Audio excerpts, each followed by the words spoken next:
Hi everyone, welcome to this webinar on machine learning and mean field games. So today we are very glad to have Bruno Gaujal from INRIA. So Bruno is a researcher at INRIA in Grenoble in France. So thank you very much, Bruno, for accepting the invitation to give a presentation. And so today Bruno is going to talk about near-optimal policy for generalized bandits. So thanks a lot, and the floor is yours. Thank you. Wait a second, I have my phone.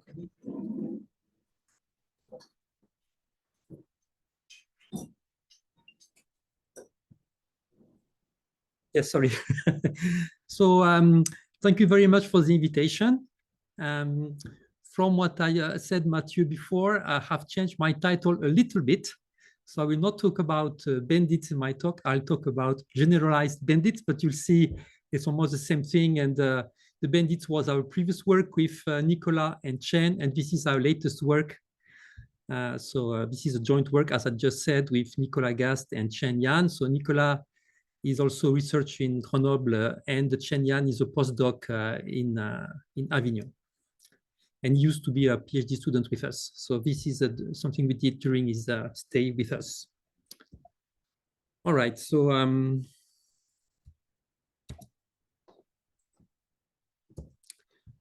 what is the problem that we are looking at? It's a problem of Markovian bandits. So I will start with the definition of the problem in a very high level. So imagine you have n identical and independent arms, which are all actually seen as Markov decision processes. So this is in discrete time. Each of these arms has a finite state space, and the transition kernel will be, as usual, denoted as P. So P dot SA is a probability to go from any state starting from state S with action A, and the rewards are denoted R. So RSA is the reward that you get in state S and taking action A. And the goal that we will have is to maximize the expected reward of a finite horizon T, but under a linear constraint set on the actions. And this is the only coupling between the different evolution of the arms. So the arms evolve stochastically independently, but they are coupled by the set of constraints on the actions. And actually, this is usually called the generalized bandit problem, when the actions are multiple and the constraints also.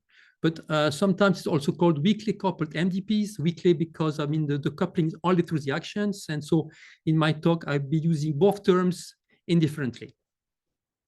So a classical example of a bandit problem is a job scheduling with multiple resources. So this is just an example, so people may have a feeling of what the problem is. So imagine you have n jobs, which correspond to the n arms that have to be executed, and we have k resources. So there's a mistake here, it's k resources to actually execute the n jobs. But at each point in time, you have to allocate the k resources to some k jobs, okay? And so the active jobs meaning that one resource are being allocated to this job, they progress, let's say, towards completion, while the passive jobs, those who have not been allocated a resource, stagnate or even regress away from completion according to some probabilistic transition. So this is a typical example of bandit problem. And this is complete contrast with what is usually called stochastic bandits, because the stochastic bandits are stateless, meaning that the reward that you get from activating a bandit are IID. They don't progress or stagnate or even regress away from completion. They are always the same. And so activating the bandit does not change the rewards. So that's a difference between stochastic bandits, which are stateless, and what I call here bandits, which are actually often called Markovian bandits. All right. So let me try to explain a little bit what the problem is. If you look at so let me first introduce the notations here. So AN of T, that the action taken at time T for arm N. And so this constraint of the resource that I just mentioned before is that if you sum of all possible arms, the action taken in that arms, they have to be smaller than k. And so if you look at solving the problem under this constraint, the problem is p-space hard. This is already known for a long time. Even if the arms are all the same, the problem is p-space hard. And so what we do instead, we relax this constraint and only impose a constraint in expectation, meaning that we only assume that the expected number of arms that are activated is smaller than k. And under this assumption, all arms become again independent, completely independent this time. And the coupling assumption by their actions is removed, and so the arms become independent. And once they're independent, then the problem can be solved by using a linear program. So the linear program actually is built on what is called the occupancy state here. So xs of t is just for one arm. The probability in the arms are all independent. We can look only at one arm now.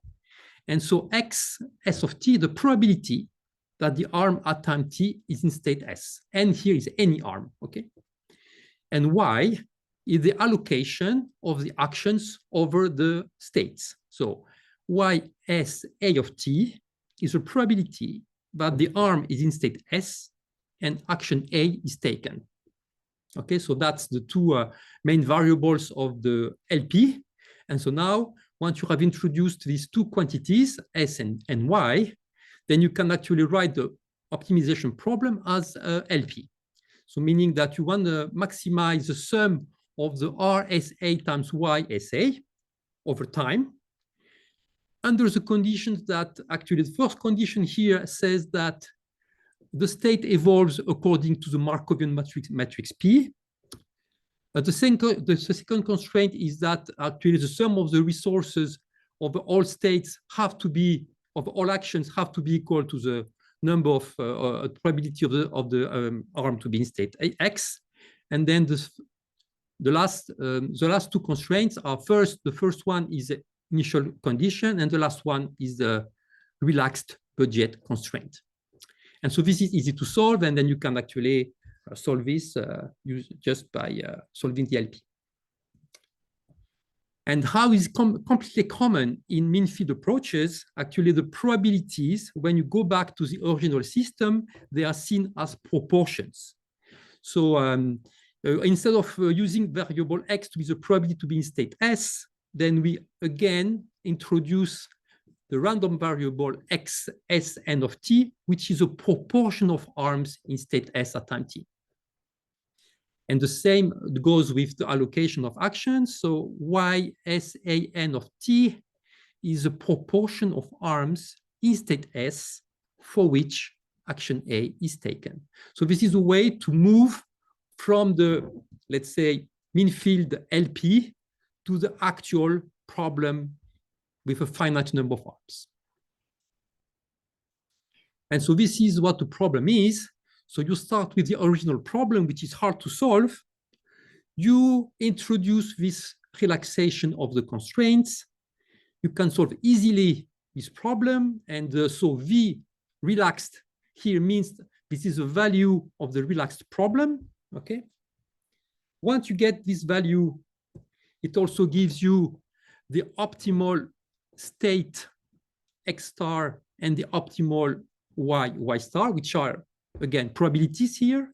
And you want to convert these probabilities back to the original problem, and you want to construct Yn, which is actually allocation of actions to states in the original problem, and build the corresponding value Vn. So Vn is the value that you get using the policy Yn for allocation of actions to the arms.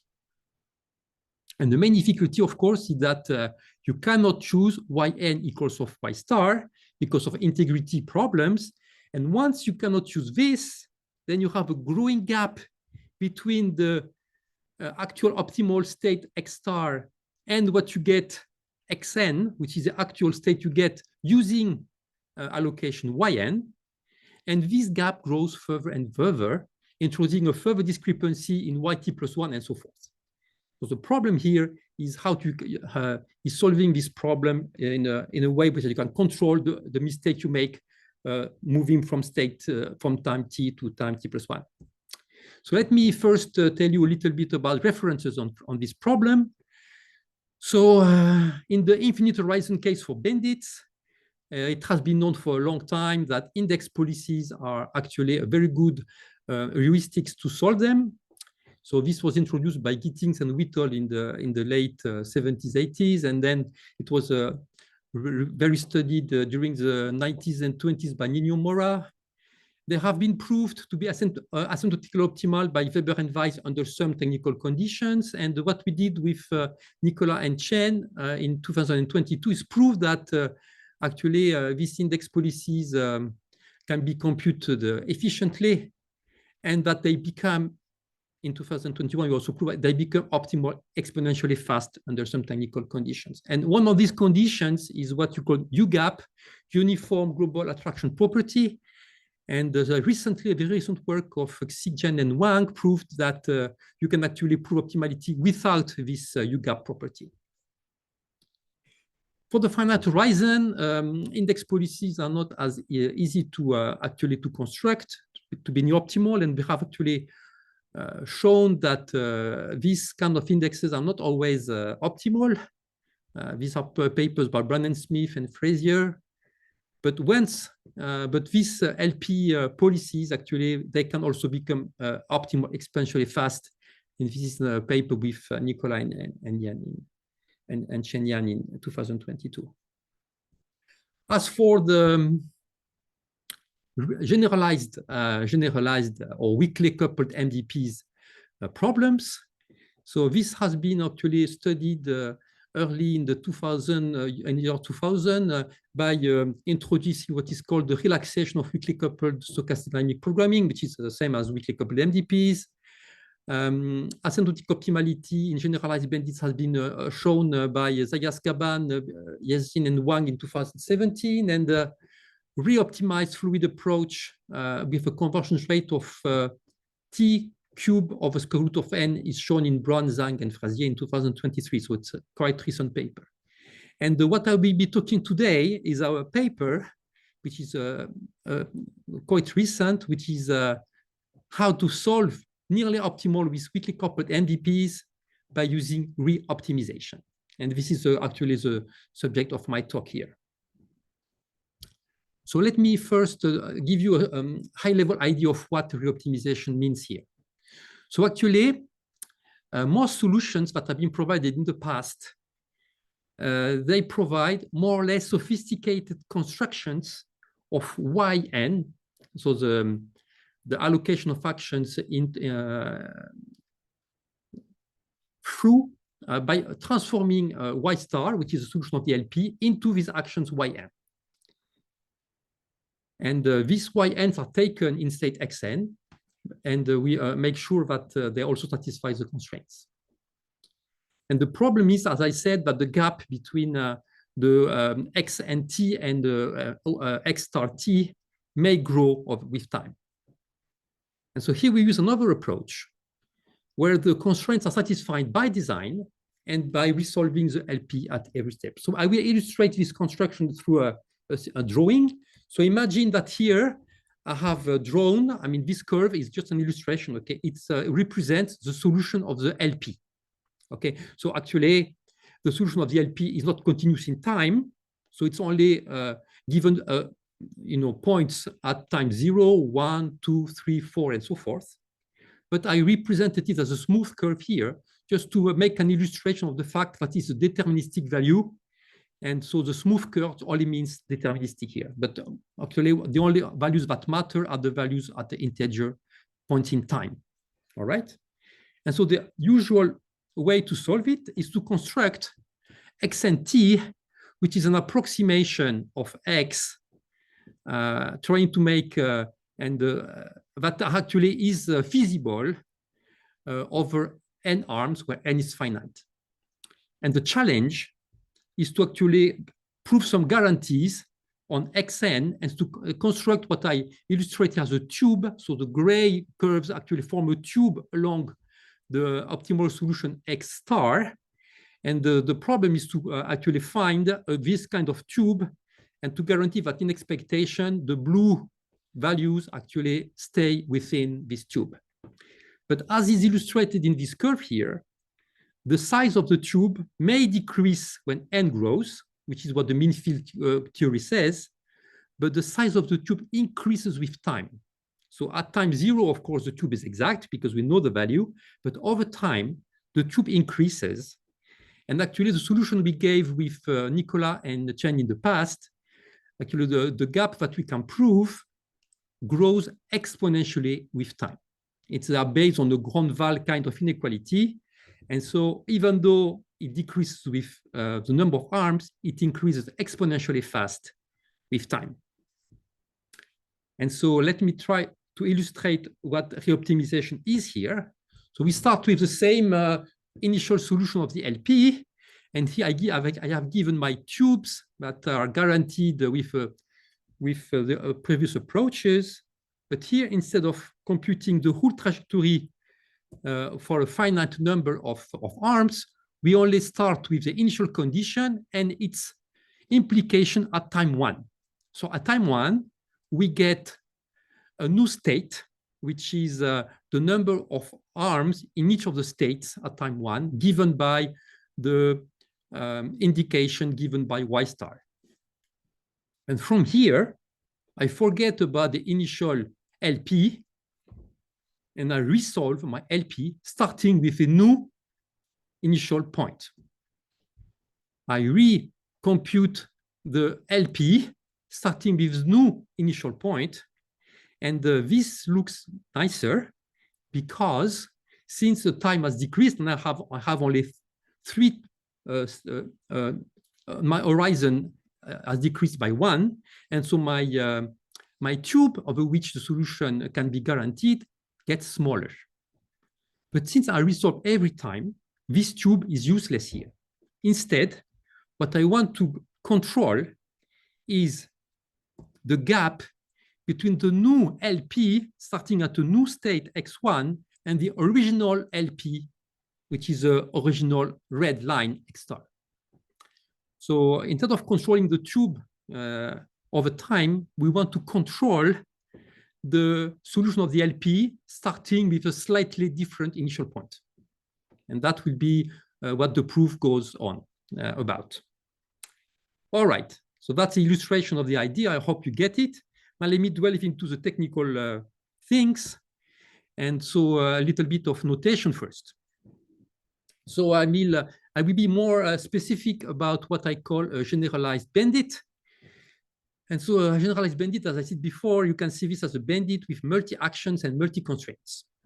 So you can actually give an intuition of what it is. So imagine that you have J different types of resources and a quantity Bj, B budget, so a quantity n times Bj resources of type J.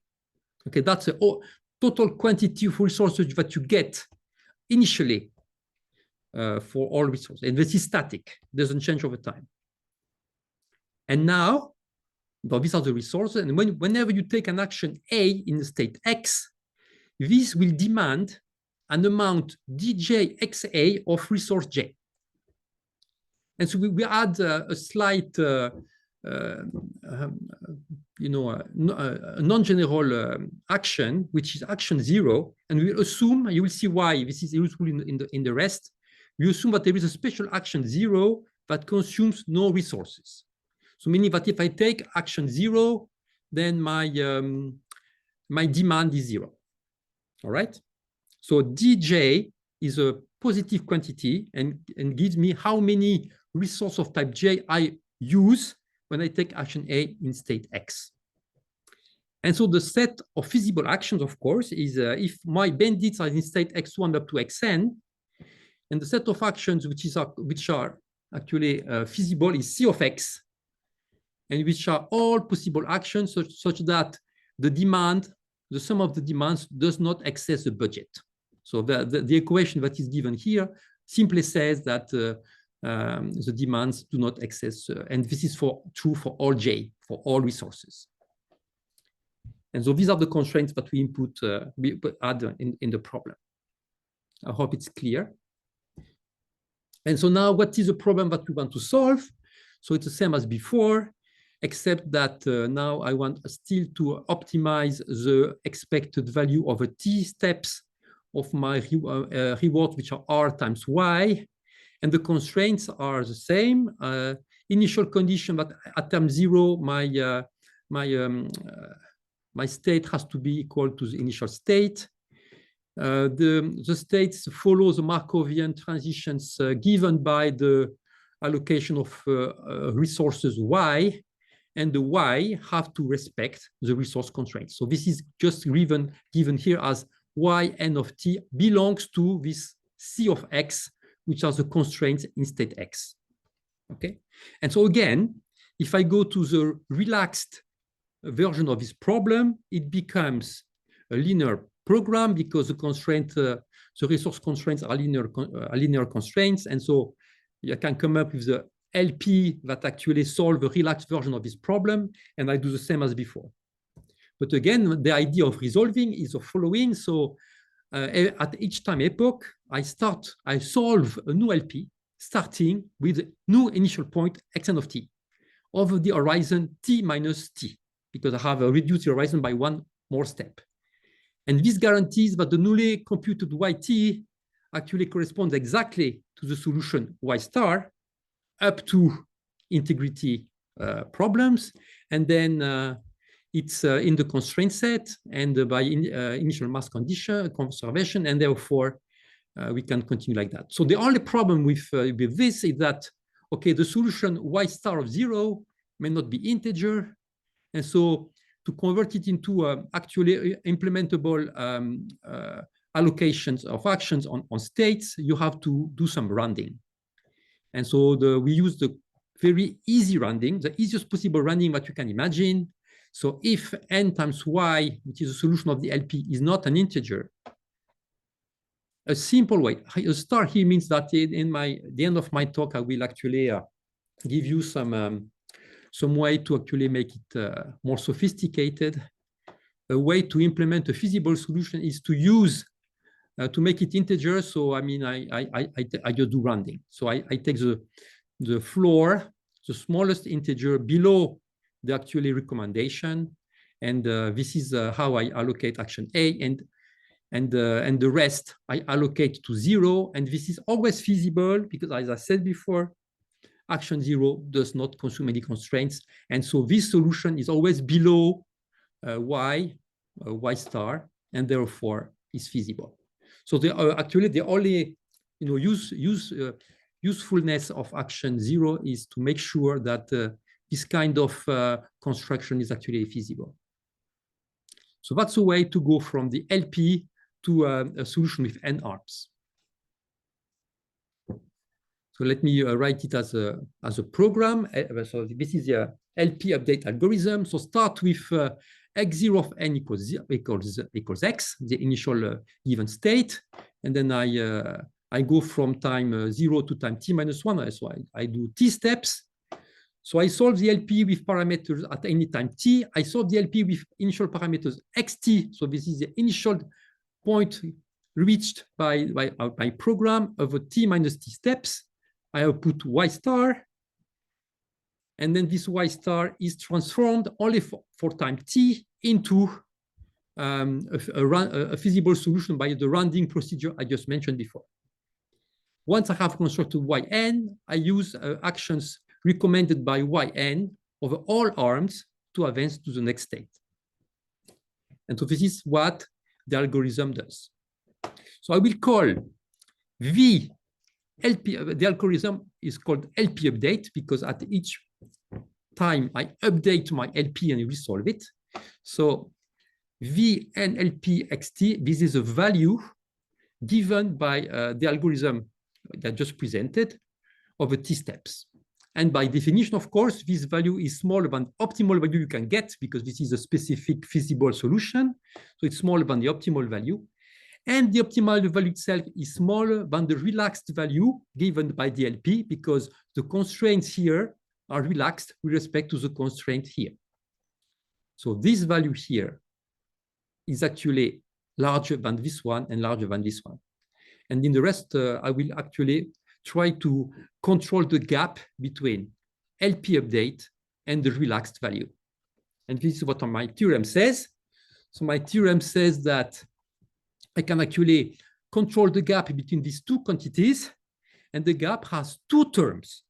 A first term that is given here actually depends on 1 over square root of n and t squared. So this t squared here is to be compared with an exponential number of an exponential quantity in t with what we had before. And the term, which is in 1 over n, that I will explain also. So that's the first, and this is always true. We have a slightly better, I mean, not a slightly better, we have a better bound when some quantity, which is called gamma, is positive. So what is gamma? Gamma corresponds to people who know MDPs. This is similar to what is called the ergodic coefficient of the MDP. So basically, what does it say here? It says that the probability that using action 0 or any action A to start from any two states I and J and to reach a common state K is positive, is positive. So if it, so it's kind of a coupling or synchronization probability starting using action A or action 0. So there is a positive probability to reach the same state starting from any I and J and using action 0 or A.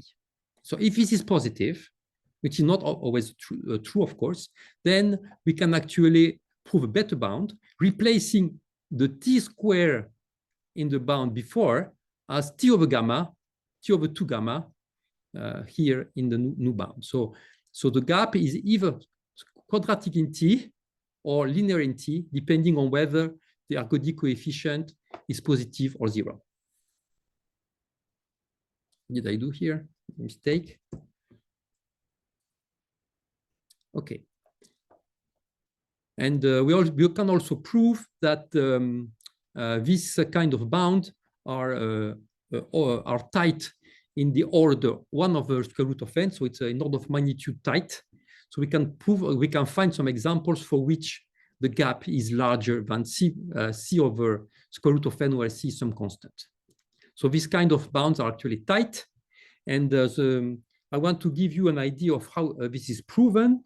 And this is, I mean, a one-page proof of this result. So bear with me. So I'm trying to explain how this works. So, okay.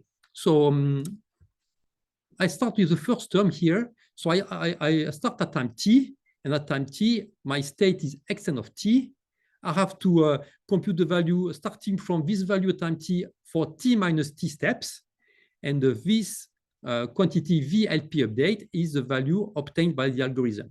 And just by decomposition, this value is just the value of time t, so which is r times y, which is the value that you get at time t, plus the value starting at time t plus 1. So VLP update is just the value that you get once you have taken actions corresponding to y.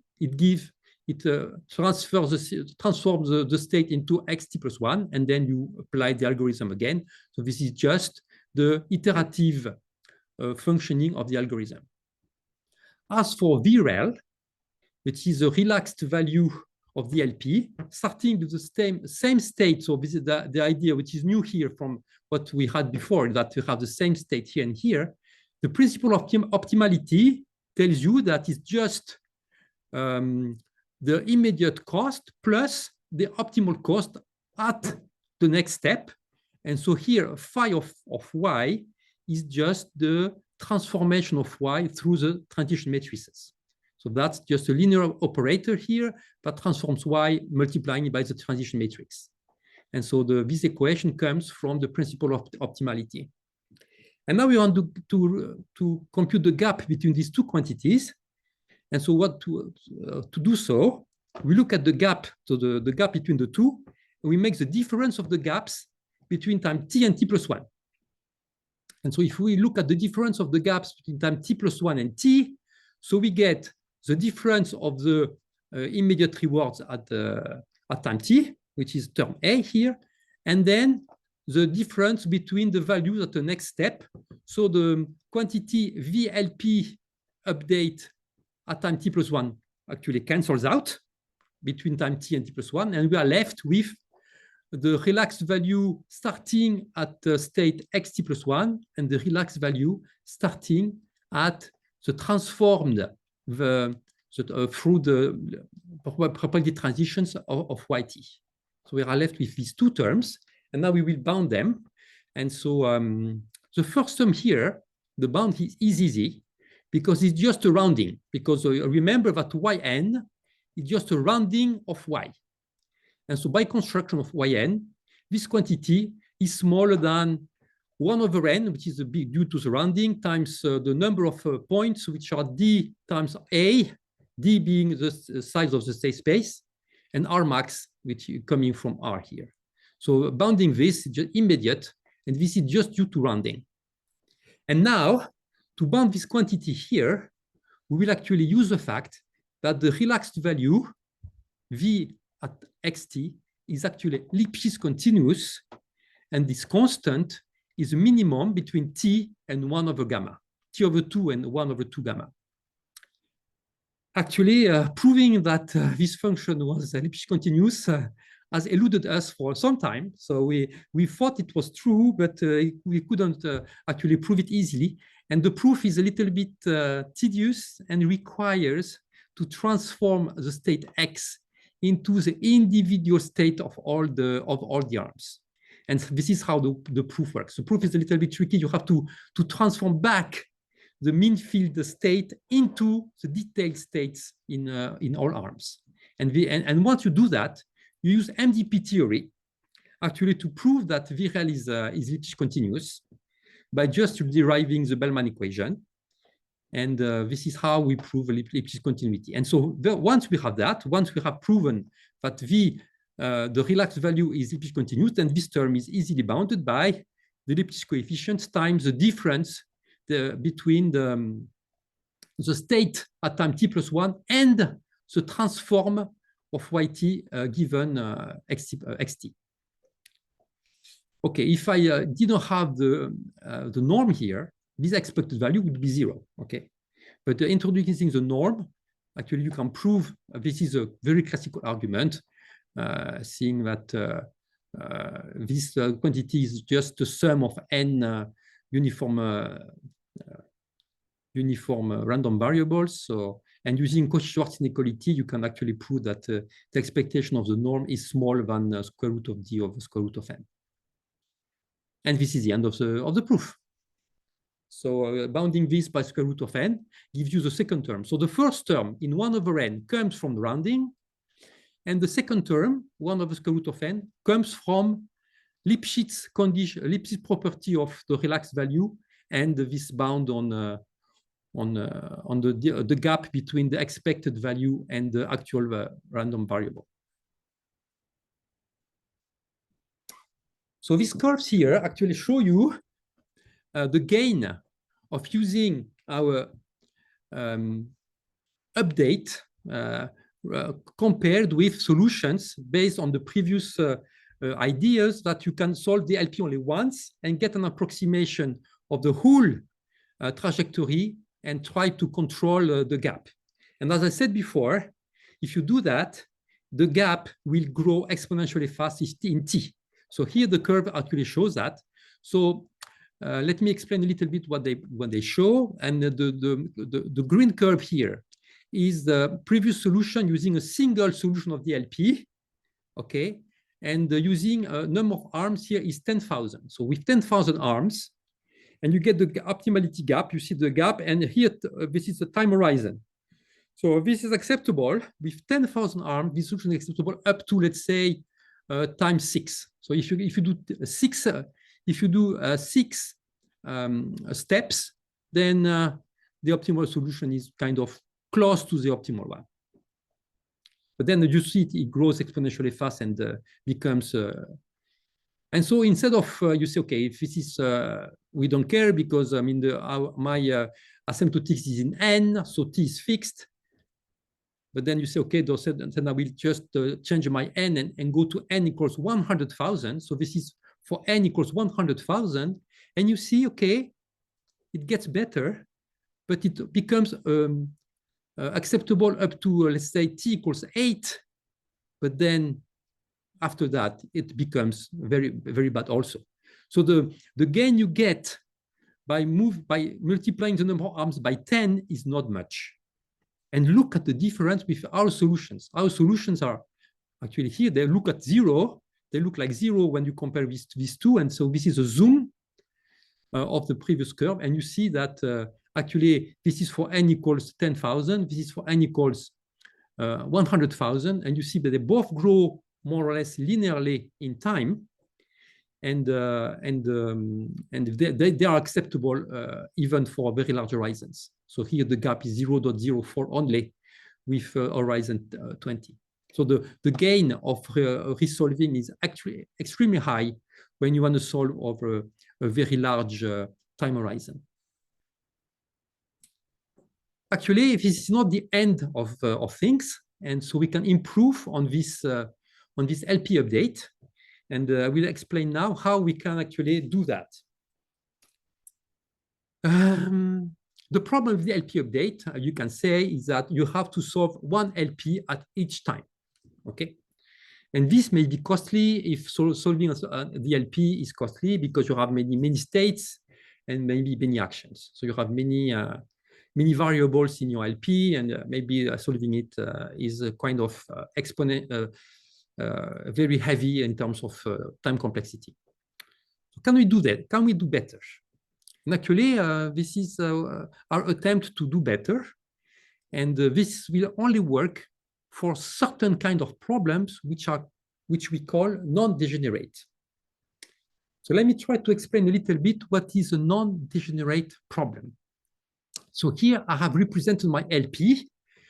And so the LP is just given by the constraints, and this is the zone which is the constraints are satisfied, and away from that they are not satisfied. And here I have represented the optimal solution, Y star of the LP, and I have only represented the saturated constraints, those constraints that are actually saturated at the optimal solution. All the other constraints are not represented here.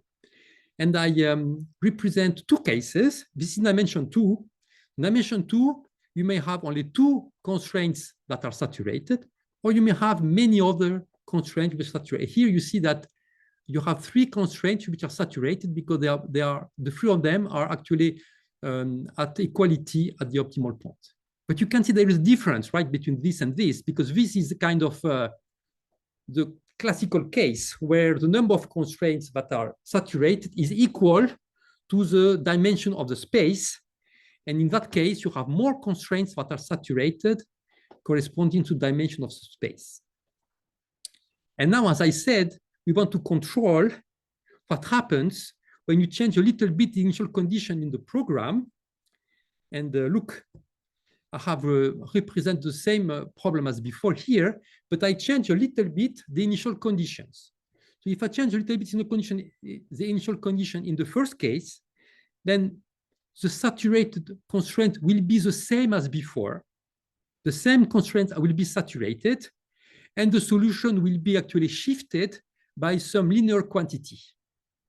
However, when the initial problem, the number of constraints which are saturated is not of the right rank, then when you shift a little bit the problem, then you see that the solution becomes more complicated, and the constraints which are saturated are not the same anymore. So I had 3 constraints which are saturated, and the one which is shifted in blue here is not saturated anymore. Only these 2 red constraints become saturated. And so we cannot actually guess in that case which constraints will be saturated if I shift a little bit my initial condition, just looking at the constraints. And so this is our definition of non-degeneracy. So we say that the problem is non-degenerate if the saturated constraints for the LP starting at time at state X of a T horizon T of a T steps has full rank meaning that the number of saturated constraints is exactly equal to the dimension of the solution.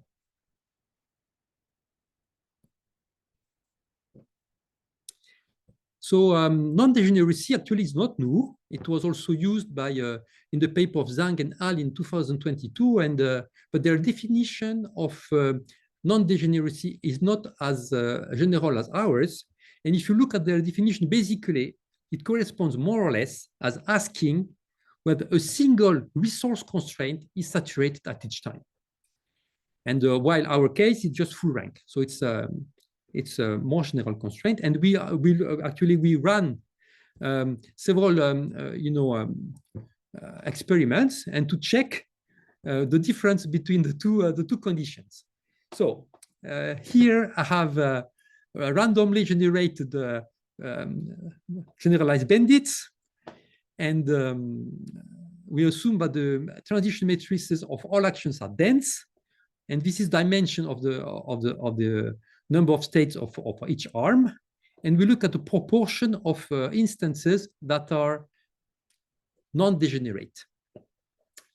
And with our condition, you have almost 80%, depending on the dimension, 90%, 80% of the problems which are actually non-degenerate. But if you lose a single saturated condition, as I mentioned before, only 50% actually are non-degenerate. And the same happens when the transition matrices are tridiagonal. I mean, the gap between the two is almost twice as many. We have twice as many instances which are non-degenerate with our rank condition rather than the single saturation condition. Surprisingly, when the matrices are tridiagonal, the number of non-degenerate instances decreases with dimension, while in the dense case it increases. This we don't have an idea why. We don't know why. It would be nice to actually understand this phenomenon, but we don't. And so this non-degeneracy gives us a new way to actually solve the updates.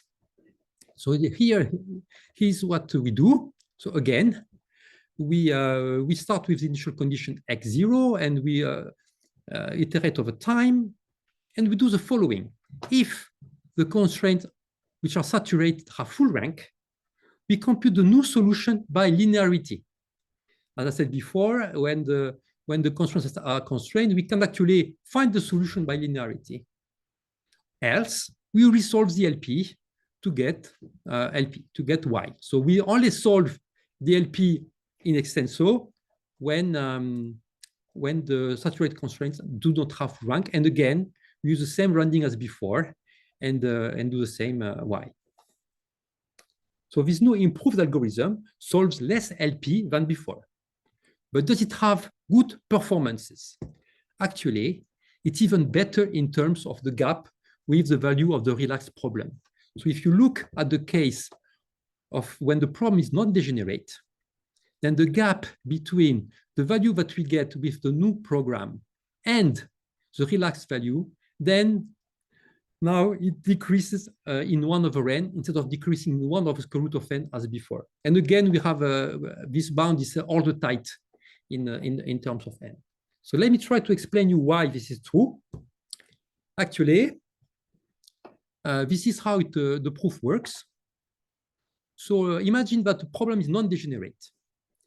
And so we look at the event that the value xn of t remains close to the optimal x star t over by a bound epsilon.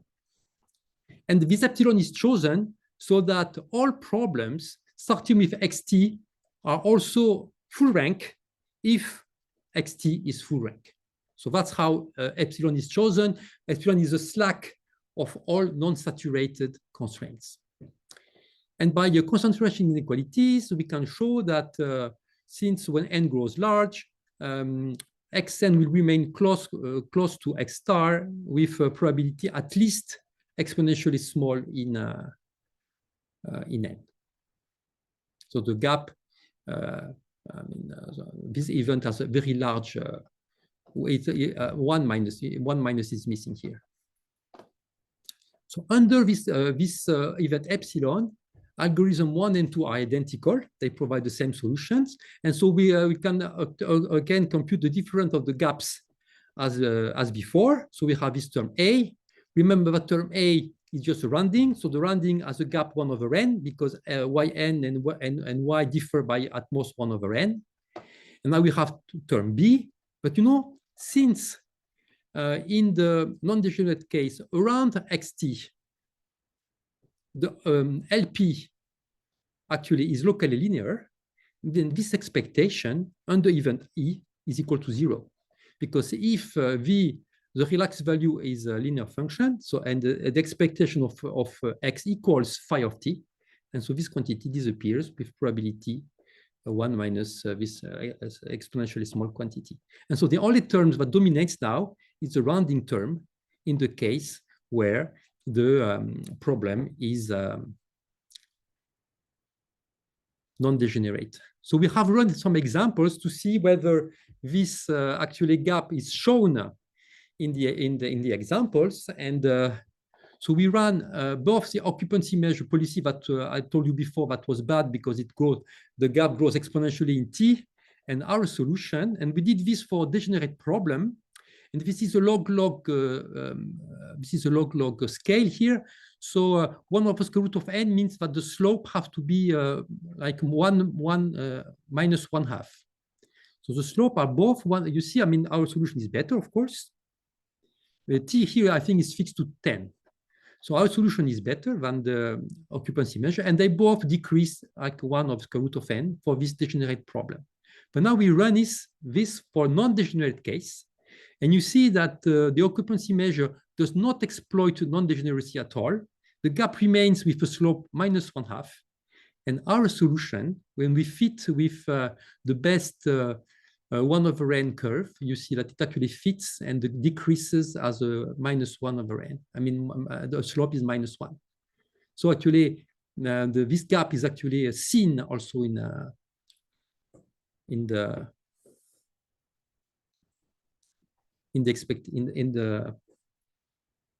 experiments. So as I just said before, now the only term that you actually dominates is the rounding term between yn and y star. And so if we can improve this rounding procedure, then we will improve actually the gap between our solution and the optimal solution. And so one way to do this kind of easy way is to replace the rounding procedure by incorporating integer constraints inside the LP. So not only we have the resource constraints in the LP, but we also say that the y's have to be integers. And so if we introduce this constraints, integer constraint in the LP, we get, of course, a mixed integer linear program. And if we solve that instead of solving and resolve all the time, then you see that the gap that we get decreases drastically between what is the previous rounding procedure and the rounding procedure using incorporating the integer constraints inside the program. Of course, so you improve the performance, but you may also pay a price in time complexity because solving a mixed integer linear program is harder, of course, than solving an LP. But the experiments, what we did here, the experiments that you see here, actually we have seen that in those experiments, the time complexity between solving for the LP and solving for the mixed integer linear program was actually twice as much time to solve it. So it only cost a factor 2 in time. I mean, this is a heuristic, of course. This is just something we saw in the experiments. So you pay twice the price, but you get a much better sum optimality gap. Well, there is yet another solution which is called the perfect rounding procedure. So what is the perfect rounding procedure? Actually, it's easy to see. So let me go back to the proof here. You see that you have this term which is dominant here, and we have to actually try to bound this expectation between yn and y. Actually, a perfect rounding is when it is possible to come up with a random variable whose expectation, who satisfies the integrity constraint, and whose expectation is exactly yt. And if you can do that, this term disappears, and you're only left with the last term, which is exponentially small, as I said before, at least in the non-degenerate case. And so in non-degenerate case, if perfect rounding is possible, you get an exponentially fast convergence to the optimal solution, exponentially fast in n. Okay, but so far, we have not any clue on how to actually compute this perfect rounding procedure for all n. We know that there exists some n's for which it is possible, but just by using another case where all constraints are actually integer. But in general, we have no clue how to do that in the general case. Thank you. This is the end of my talk. Thank you very much, Bruno, for the very nice talk. Are there some questions from the audience? Feel free to unmute yourself if you want to ask a question. Otherwise, okay. Yeah, no, yeah, otherwise I have maybe one question about I have several questions, but one about the last result you presented. So you showed that the bound is kind of tight in terms of 1 over n. So you had an upper bound and a lower bound, I think. Yeah, exactly, yes. And so what I missed was, is there a dependence on time? Because you've stressed in the previous result the t-square versus t over gamma. And in this one, is it similar or different? Or the constancy, I imagine, depends on t, maybe? Yeah, sure. C depends on t, but okay. So let me go back to, the idea of the proof. So this term here, okay, gives you a term that is t times 1 over n. Okay, here you have another term in t, and this is a little more complicated here. But the term, so you have an exponentially small term in n, but also a term which grows in t here. I believe it's still linear in t, because of this condition here. Since this quantity is close to this one as in t, so that should be also in a polynomial in t. Yes. Oh, I see. And so you think that both for so in terms of t, the bound is also tight? Like you can get the upper and the lower bound also? I'm not completely sure about that. Okay. Yeah. No, the upper bound here is, I said the order in 1 over n, but I have no clue about, there is a gap between t and c prime. Okay. Yeah, definitely. Yeah. Okay. And the gap Thanks. Yeah. And another quick question about the gamma, because I was not too familiar with this definition. So the advantage in the first result you presented, so there are 2 different variants. And the gamma, the advantage is that gamma is completely, it depends only on the transitions, and it's independent of the reward, it's independent of time, etc., etc. So it's just an ergodicity conditional. This is a classical notion in MDPs. For example, to prove exponentially fast convergence of the value iteration algorithm, it's exactly based on a similar coefficient. I see. Yeah. And so there are some MDPs for which you can show that this one is actually bigger than 1 over t, for example, I guess. 1 over t? It's smaller. So sorry, so you want gamma to be strictly positive. Yeah, but for the upper bound to be, so you want t over gamma to be maybe smaller than t squared, ideally. Or otherwise the second result is maybe... No, t, just t. So so the Lipschitz coefficient is given here. So it's a minimum between t over 2, let's say we are t Ah, minus okay, 2, okay. let's say t over 2 and 1 over gamma. Yes, yes. Okay. So that's the Lipschitz the Lipschitz number. So it's yeah. It's so this is if gamma is larger, strictly larger than 0, this is always better because t, I mean, yeah, this is uniform. This is a constant. It does not depend on t in that case. Yeah. Yeah, yeah. So when t is large, this one. Yeah. Okay, okay. Thank you. Okay. Are there any questions from the audience? Okay. Well, if not, thank you again very much for the talk, and thank you Thank everyone. you.